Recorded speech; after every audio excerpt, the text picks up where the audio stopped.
Indian cricketer Washington Sundar ಭಾರತೀಯ cricketer ಆಗಿದ್ರು. ಅಮೆರಿಕದ ಒಂದು ನಗರ ವಾಷಿಂಗ್ಟನ್ ಅಂತ ಇವರ ಹೆಸರಿನ ಹಿಂದೆ ಬರಲು ಕಾರಣ ಏನಂತ ತಿಳ್ಕೊಳ್ಳೋಣ ಬನ್ನಿ ಸ್ನೇಹಿತರೆ. ವಾಷಿಂಗ್ಟನ್ ಸುಂದರ್ ಹುಟ್ಟುವ ಮುನ್ನವೇ ಇವರ ತಂದೆ ಮಣಿ ಸುಂದರ್ ಅವರಿಗೆ ಕ್ರಿಕೆಟ್ ಎಂದರೆ ಪ್ರಾಣ. ತಮಿಳುನಾಡಿನ ರಣಜಿ ಟ್ರೋಫಿ ಮಟ್ಟದವರೆಗೂ ಹೋಗಬೇಕೆಂಬ ಹಂಬಲ ಅವರಿಗಿತ್ತು. ಆದರೆ ಮನೆಯಲ್ಲಿ ಬಡತನವಿತ್ತು. ಸರಿಯಾದ ಕ್ರಿಕೆಟ್ ಬ್ಯಾಟ್ ಅಥವಾ ಶೂ ಕೊಳ್ಳಲು ಕೂಡ ಅವರ ಬಳಿ ಹಣವಿರಲಿಲ್ಲ. ಅಂತಹ ಕಷ್ಟದ ಸಮಯದಲ್ಲಿ ಮಣಿ ಸುಂದರ್ ಅವರ ನೆರವಿಗೆ ಬಂದವರೇ ಪಿ.ಡಿ. ವಾಷಿಂಗ್ಟನ್ ಎಂಬ ನಿವೃತ್ತ ಸೇನಾಧಿಕಾರಿ. ಮಣಿ ಸುಂದರ್ ಅವರ ಮನೆಯ ಪಕ್ಕದಲ್ಲೇ ವಾಸವಿದ್ದ ಇವರು ಮಣಿಯವರ ಆಟವನ್ನು ನೋಡಿ ಬೆರಗಾಗಿದ್ದರು. ಮಣಿಯವರಿಗೆ ಕ್ರಿಕೆಟ್ ಕಿಟ್ ಕೊಡಿಸುವುದು, ಶಾಲಾ ಫೀಸ್ ಕಟ್ಟುವುದು ಮಾತ್ರವಲ್ಲದೆ ಅವರಿಗೆ ಪೌಷ್ಟಿಕ ಆಹಾರವನ್ನು ನೀಡಿ ಒಬ್ಬ ತಂದೆಯಂತೆ ಬೆಂಬಲಿಸಿದರು ಪಿ.ಡಿ. ವಾಷಿಂಗ್ಟನ್ ಇಲ್ಲದಿದ್ದರೆ ಮಣಿ ಸುಂದರ್ ಅವರ ಕ್ರಿಕೆಟ್ ಕನಸು ಎಂದೋ ಮುಗಿದು ಹೋಗುತ್ತಿತ್ತು. ಆದರೆ ವಿಧಿಯ ಆಟ ಬೇರೇನೇ ಇತ್ತು.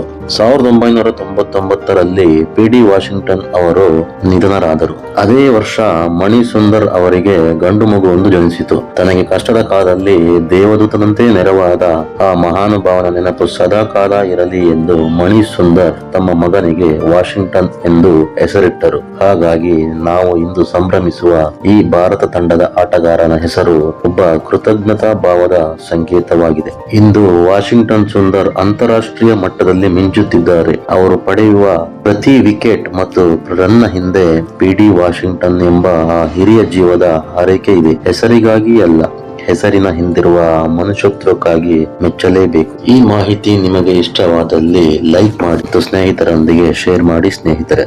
ಇದೇ ರೀತಿ ಆಸಕ್ತಿದಾಯಕ ಕಥೆಗಳಿಗಾಗಿ ನಮ್ಮ ಚಾನೆಲ್ ಅನ್ನು ಸಬ್ಸ್ಕ್ರೈಬ್ ಮಾಡಿ.